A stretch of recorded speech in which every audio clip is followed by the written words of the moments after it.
البداية اقتربت في الموسم الرياضي الجديد. الدوريات الخمسة الكبرى خلاص هتبتدي، قربت خلاص هتبتدي الأسبوع اللي جاي. يوم 15 الدوري الإنجليزي هيبتدي، والدوري الأسباني هيبتدي يوم 17، والدوري الفرنسي يوم 15 برضو، والدوري الألماني 23/8، والدوري الإيطالي 23. وأما الدوري المصري بقى خارج بعيدا عن الحاجات اللي بره، الدوري المصري هيبتدي خلاص، هيبتدي يوم الجمعة 8/8.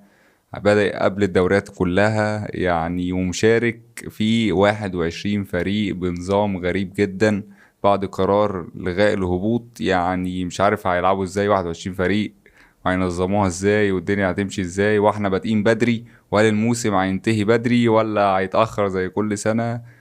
فمش عارفين. هنشوفوا موسم في الايجيبشن ليج، دوري الايجيبشن ضحك. طبعا الدوري المصري اكبر نادي فيه عمل ميركاتو قوي جدا وصرف كتير. النادي الاهلي طبعا صرف مليارات صفقات، طبعا استعد لكاس العالم للانديه ولعب كاس العالم للانديه، وطبعا الفرقه ديت مكمله معاه. وانا شايف من وجهه نظري الفرقه بتاعته يعني تكسب الدوري مستريح. يعني ده لازم، يعني انت صارف كل ده لازم تكسب الدوري مستريح. مفيش منافس من وجهه نظري الاهلي باللعيبه اللي معاه، سواء في مصر او في القاره الافريقيه عموما. دوري ابطال افريقيا برضه لازم يبقى في جيبك، يعني انت لو ما تفرطش فيه باللعيبه دي انت تكسبه وانت مستريح.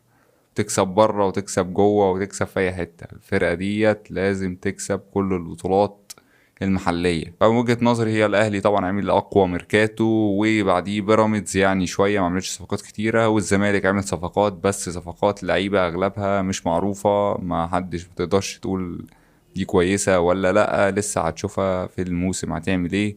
بس والاهلي الميركاتو بتاعه كان قوي جدا، وباقي الانديه على قدها طبعا ما صرفتش كتير.